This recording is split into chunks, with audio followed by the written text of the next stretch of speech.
This draft's going to start being all about defense? No, we didn't know going into it. We knew that was an emphasis. We knew there was an emphasis on finding guys that would play our style, the style that Rob likes to play with. I think we did a really good job finding those pieces. Yeah, and I don't know if it was all about defense. I think we got a couple offensive guys as well, and it was. I think we did a pretty good job of just addressing need while also identifying the best player available. You know, a good combination of that. So. How do you sort of, I mean, in big picture, sort of look at value, because there's, you know, anytime you draft any player, people are going to look at a big board and say, you know, you overdraft them. How do you guys sort of assess where you're getting value for a player? I think we just trust our process, trust our scouts, ourselves, the coaches, and just how we all see the player and the evaluation, the fit for the 49ers. What role is that player going to play for us, and just how much conviction we have, and just trying to fit that player into our scheme. You know, a large part is knowing the market, knowing who's available, where we expect them to go, what positions are deep, and kind of having a feel for the entire picture. Kyle and John both indicated that they knew pretty early on Michael was the guy that they wanted at 11. At what point did you guys know? Were there moments that stick out to you along this process that pointed to him? Oh, I think we were all extremely high on him from the very beginning. For me, I mean, it started in the summer. I would say last summer, exactly. I loved watching this guy last summer. I loved watching him in the fall. Disappointing by the ankle injury, but we loved the way that he played through it. Loved his practice habits. When every scout went there, he still practiced through that injury. That really stood out to us. Yeah. Did you get to see him in person? So I saw him in training camp, and then I was at the Ole Miss Georgia game, and pregame. That's probably when I really realized, hey, he's got an NFL body. He's made of the right stuff. He's serious. He just looked like a guy who would wear a uniform and represent us the right way. You know. Tariq Ahmad said the more you watch him, the more you understand. It's not like something that you see maybe the first snap. What developed when you watched him repeatedly? Well, he executes his job at a high level. So whether it's setting an edge in the run game, open up lanes for other guys in the pass game, and then just beating blocks himself. He plays at a high level. He showed up in big games, and he just was an unselfish teammate, you know. So I'll say he stands out right away, but he does jump off the tape. He does jump off with the way he can dominate people, his physical ability. So like, when the people have that type of movement, power, acceleration, those things stand out. He's also a young player. He hasn't even turned 20 years old yet, and he was productive as a true freshman on a extremely talented Georgia team. So that went a long way for me just before this season, watching his freshman and sophomore year, and a young freshman standing out on an extremely talented Georgia team. they won the national championship that year. Yeah. You guys lost some defensive linemen, and you had 3 there within the first four rounds, fourth round that you guys had. Obviously, with Williams, you expect big things from him from the get-go, but what about the other 2 guys? Can they, as defensive tackles, step in and make an immediate contribution? I believe so, yeah.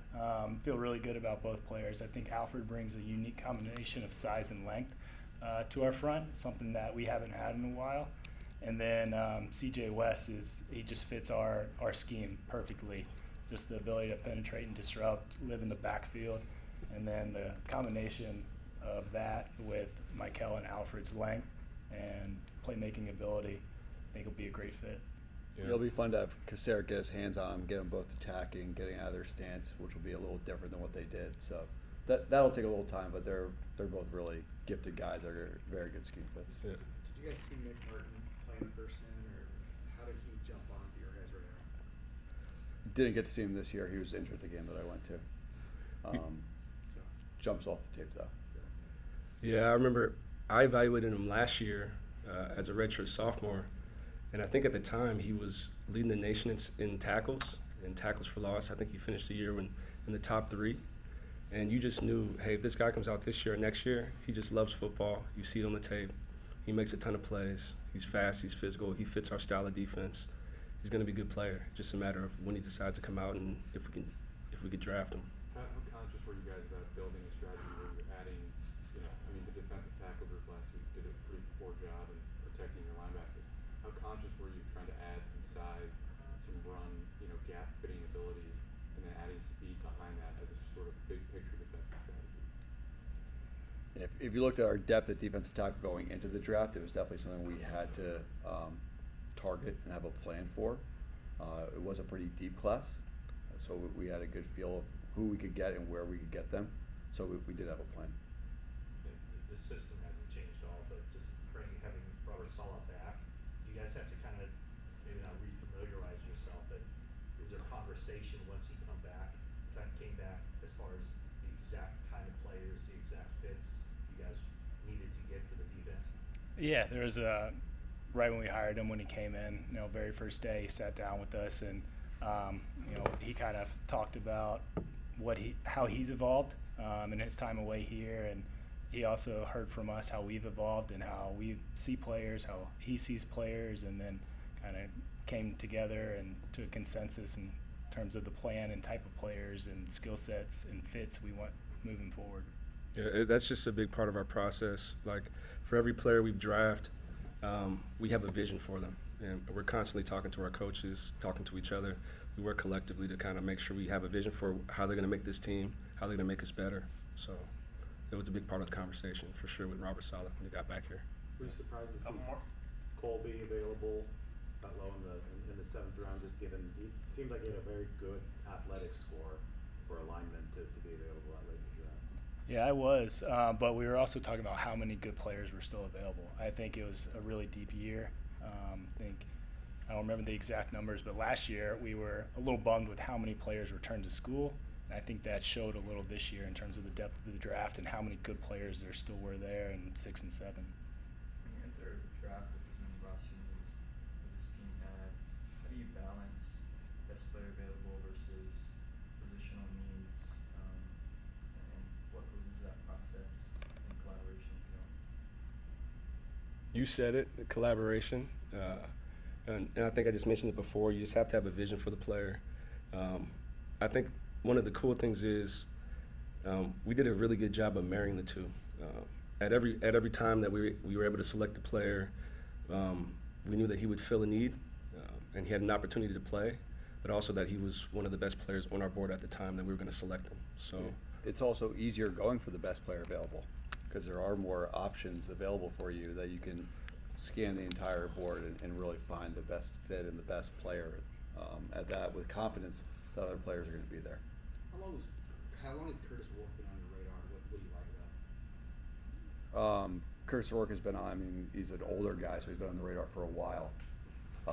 I love the vision. I love the way that he plays the game. He plays quarterback at a very high level, processing his mind. He throws on time. He throws with vision. He's got all the ability to make every single throw in the pocket. So, I mean, there's a lot to like about him. and he's a winner. He won at University of Ohio. He won at Indiana. He sees the field well. He's pretty accurate. And he's tough. He played with the torn ACL. So he showed his toughness there, and he's a guy that we're excited about. Did any of you guys Last one? Many of you guys go up to Oregon with John to check out them, and what did you think of Jordan James? Yeah, I did. Yep, we did. We were up there. We loved Jordan James. We loved him before we went up there off tape. We loved he had more burst acceleration than what we expected.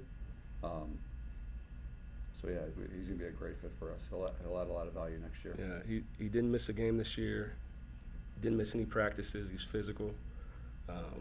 And then in the pass game, I thought at the pro day he showed that he could catch the football well. And he's good in pass protection as well. Just a guy that made a lot of sense for what we wanted.